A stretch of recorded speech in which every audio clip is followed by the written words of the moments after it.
Hi friends, అందరికీ నమస్తే. అందరూ ఎలా ఉన్నారు? నేనైతే చాలా బాగున్నాను. ఈరోజు మా ఇంట్లో నేను కాలీఫ్లవర్ ఫ్రై చేశానండి. నేను చెప్పిన టిప్స్తో మీరు ఈ కర్రీని ట్రై చేశారనుకో చాలా రుచికరంగా వస్తుందండి. ఎలా వండుకోవాలో చూసేద్దాం. ముందుగా కాలీఫ్లవర్ని ఇలా చిన్న చిన్న ముక్కలుగా కోసి పెట్టుకోవాలి. ఇలా కోసుకున్న తర్వాత ఒక బౌల్లోకి వేసుకున్నాక కొద్దిగా హాట్ వాటర్ చేసి వేసుకోవాలి. ఇలా హాట్ వాటర్ని వేసుకోవాలి. ఇలా ముక్కలు మునిగేటట్టుగా హాట్ వాటర్ వేసుకొని కొద్దిగా పసుపుని అలానే కొద్దిగా ఉప్పు వేసుకొని శుభ్రంగా కలుపుకోవాలి. ఇలా ఒక 2-3 నిమిషాలు వాటర్లో ఇలా ఉంచాలి. చూసారు కదండి, ఇలా 2-3 నిమిషాలు ఉంచాక మనము వీటిని శుభ్రంగా కడుక్కొని ఇంకో ప్లేట్లోకి తీసుకోవాలి.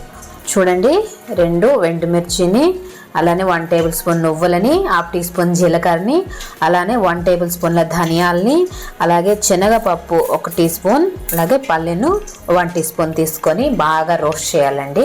అదే దోరగా వేయించి పొడి చేసుకుంటే చాలా బాగుంటుంది కూరలోకి. దినుసులన్నీ వేసి దోరగా వేయించుకోవాలి.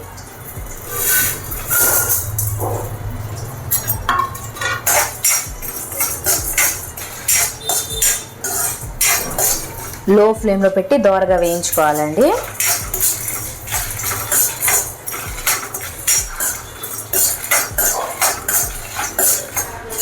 ఇలా వేయించి పెట్టుకొని మిక్సీ చేసుకుంటే ఈ పౌడర్ని ఫ్రై చేసిన కర్రీలో వేస్తే చాలా టేస్టీగా ఉంటుందండి. చూసారు కదండి, దోరగా వేగాయి. ఇప్పుడు మనం ఒక ప్లేట్లోకి తీసుకోవాలి.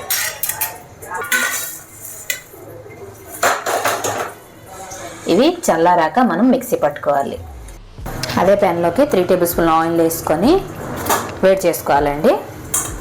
ఆయిల్ హీట్ అయ్యాక 1/2 టేబుల్ స్పూన్ ఆవాలు, అలాగే 1/2 టేబుల్ స్పూన్ జీలకర్రని వేసి చిటపటలాడనివ్వాలండి.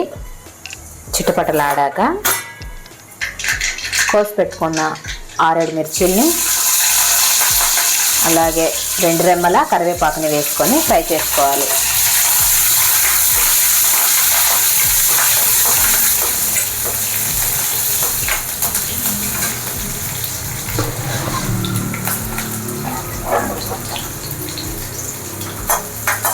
ఇలా కొద్దిగా ఫ్రై అయ్యాక ముందుగా మనం కడిగి పెట్టుకున్న కాలీఫ్లవర్ ముక్కల్ని వేసుకోవాలి.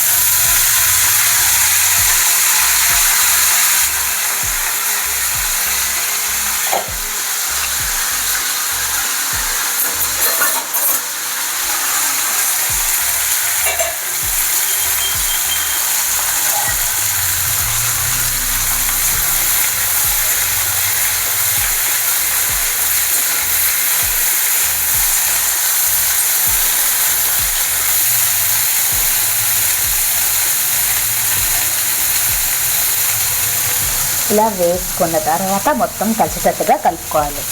ఇలా కలుపుకున్న తర్వాత 2-3 నిమిషాలు ఇలా మూత పెట్టుకోవాలి. మూతని ఇలా మధ్య మధ్యలో తీసుకుంటూ కలుపుకుంటుండాలండి.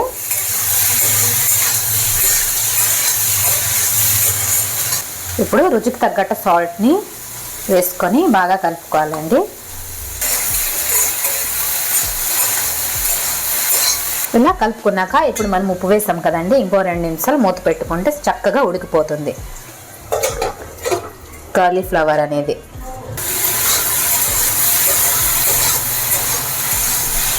కాలీఫ్లవర్ అనేది ఇలా 80% కుక్ అయ్యాక ఇప్పుడు కొద్దిగా పసుపుని వేసుకోవాలండి. పసుపు వేసుకొని శుభ్రంగా కలిసేటట్టు కలుపుకోవాలి.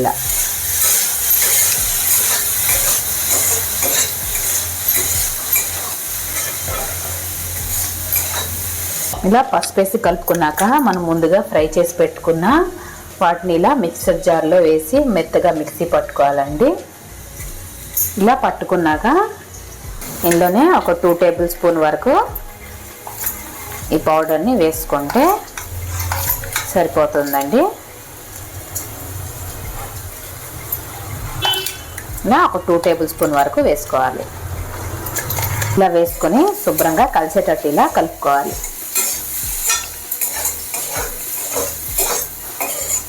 ఇక ఇక్కడ కారం అనేది లాస్ట్లో వేసుకోవాలండి. ఇప్పుడు వేసుకుంటే కూర అనేది మాడిపోతుంది. ఇలా వేసాం కదా, కొద్దిగా ఫ్రై అవనివ్వాలండి. ఇలా కొద్దిగా వేగాక ఒక రెండు దాకా ఉల్లిపాయలు ఇలా సన్నగా కోసుకొని వేసుకోవాలండి కర్రీలోకి. ఇలా వేసుకుంటే ఒక 80% కుక్ అవుతాయి కదండి. ఉల్లిపాయలు అనేది పంటికి చాలా బాగుంటుంది, నవ్వులేటప్పుడు కూర తినేటప్పుడు చాలా టేస్టీగా కూడా ఉంటుందండి. ఇలా వేసుకొని మరొకసారి ఇలా కలిపి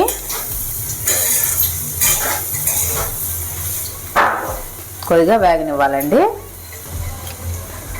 అలానే టేస్ట్కి సరిపడా కారాన్ని కూడా వేసుకోవాలండి. ఇప్పుడేని ఇలా కారం వేసుకున్నాక ఇప్పుడు మనం మొత్తం కలిసేటట్టుగా కలుపుకొని ఒక 2-3 నిమిషాలు వేపుకుంటే సరిపోతుందండి కూర అనేది.